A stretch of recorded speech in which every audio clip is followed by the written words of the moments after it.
All right, let's just jump right in. I want you to picture a U.S. Navy carrier strike group. You've seen the pictures, right? It's this incredible symbol of military power, a literal floating city surrounded by the most advanced warships ever made. And honestly, it looks completely, utterly invincible. Now, take that floating city and stick it in the narrow, crowded waters of the Persian Gulf. We're talking billions upon billions of dollars in technology, the absolute peak of conventional naval power, operating in one of the most tense places on Earth. And the gut reaction is, nothing could possibly stand up to that. And that really gets us to the heart of what we're talking about today. If you're a nation like Iran, you just know you can't win a straight-up fight. A head-to-head battle with a U.S. carrier group, it would be over before it even started. So what do? What's the plan? Well, you don't play their game. You completely change the rules. And this right here is the whole philosophy behind asymmetric warfare. It's not about matching your enemy's strengths. It's about finding their weaknesses and exploiting them in ways they just don't see coming. So let's break down exactly how Iran has built this strategy, layer by painful layer. So this first layer, it's all about threats that are hiding in plain sight. It's about turning the busy, chaotic surface of the Persian Gulf into a weapon itself. The first tactic is basically a modern-day Trojan horse, but at sea. See, the Persian Gulf is just a constant traffic jam of oil tankers, massive cargo ships, and little fishing dhows. So Iran uses that chaos as the perfect camouflage. They take what looks like a harmless civilian boat, and they pack it with weapons. The side of a shipping container might just pop open, and suddenly you're staring down the barrel of a rack of missile launchers. And here's the really brilliant, or maybe terrifying part of this tactic. It creates this impossible choice for a U.S. Navy captain. The rules of engagement are incredibly strict. You can't just fire on a civilian ship without 100% positive identification that it's a threat. But by the time you get that confirmation, it could already be way too late. They are literally weaponizing your own rules, your own hesitation against you. And then you have the tactic that Iran is probably most famous for, the swarm. We are talking about hundreds of small, cheap fiberglass speedboats, each one packed with rockets and anti-ship missiles.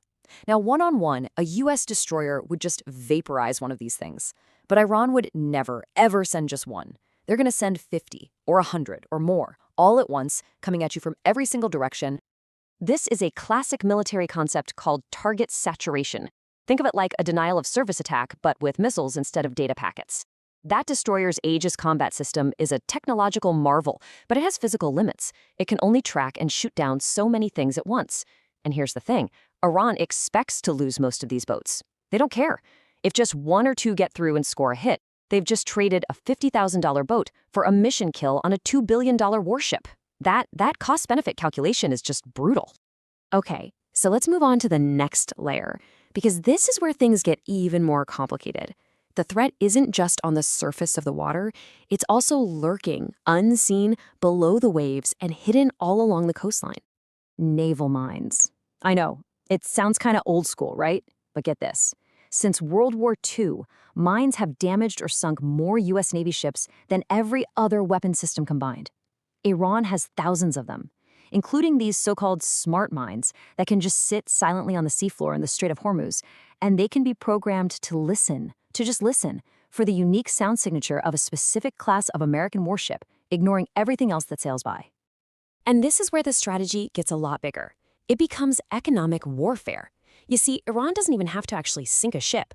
All they have to do is announce that they've mined the strait. Suddenly, global shipping insurance rates go through the roof, oil tankers stop sailing, and the price of oil could double or even triple overnight. That hits consumers all over the world right in the wallet, without a single shot ever being fired. Now, under the water, there's another challenge. It's what some strategists call the whale in a swimming pool problem. A huge U.S. nuclear submarine is designed for the deep, quiet waters of the open ocean. But in the shallow, noisy, crowded Persian Gulf, it's actually at a disadvantage. Iran's small diesel-electric midget subs, though, they are perfect for this environment. They can shut down their engines, sit silently on the bottom like a predator, and just wait for a high-value target to sail right over them.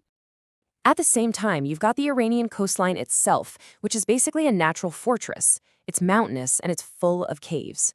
This is perfect for what they call shoot and scoot tactics. Mobile missile launchers on trucks can just drive out of a hidden tunnel, fire a missile that's traveling at over 3 times the speed of sound, and then immediately duck back into hiding, long before the US can even figure out where to fire back. And now there's a new element in the mix, the aerial swarm. Iran can launch waves of cheap suicide drones. But here's the key. Their main goal isn't necessarily to sink the ship, it's to blind it. They're programmed to go after the sensitive radar arrays and communication antennas, basically the ship's eyes and ears. And once that ship is blind and deaf, well, it becomes a sitting duck for the real missile attack that's coming right behind it. So, you've got this incredibly complex, multi-layered threat at sea. But the final layer of this whole doctrine, it actually moves the battlefield away from the water completely. It attacks the one thing that keeps the entire fleet in the fight. Think about it. The most advanced, most powerful warship in the world is completely useless without fuel, without ammunition, and without a port to resupply. The real fight isn't just about sinking ships. It's about taking away their ability to sustain the fight. See, the U.S. Navy's entire operation in the region is critically dependent on just a handful of massive, fixed bases on land. These bases are the fleet's lifeline, its umbilical cord. And if you can't hit the warships themselves, you go after that lifeline. You cut the cord. And Iran knows exactly where those lifelines are. We're talking about huge installations like Al Udeid Air Base in Qatar, which is the nerve center for U.S. Central Command, and Naval Support Activity Bahrain, the only permanent U.S. naval base in the entire Middle East. Iran has the largest ballistic missile arsenal in the region, and you can bet it's aimed squarely at these critical hubs. The whole point of these missile strikes is to create absolute havoc. They can use special airburst fuses that detonate above the ground, spraying shrapnel over a huge area to shred soft targets, things like fuel tanks, parked aircraft, and supply depots. You crater the runways so planes can't land, you destroy the port facilities so ships can't dock. Pretty soon, the ships out at sea start to starve. They've nowhere to go to rearm or refuel, which effectively forces them to pull back and leave the fight. So when you put all of these pieces together, the swarms, the mines, the silent subs, the coastal missiles, and the attacks on the supply chain, you start to see a very coherent and frankly very clever strategy emerge. And the goal isn't what we normally think of when we hear the word victory. The real objective here is something military strategists call cost imposition. It's a pretty simple idea, really. You just make the price of fighting you in American lives lost, in multi-billion-dollar ships on the bottom of the ocean, in global economic chaos so unbearably high that the US and its allies just decide it's not worth it anymore. And this is a great way to visualize the whole thing. Iran knows it cannot defeat the US Navy in a conventional battle.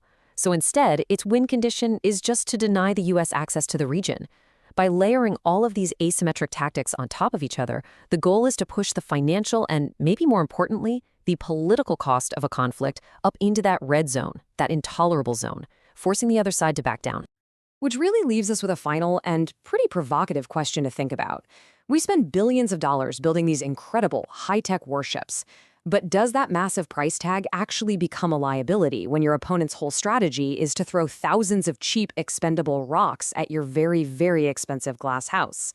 It's a question that naval strategists are wrestling with right now, and it really challenges our most basic assumptions about what military power even looks like in the 21st century.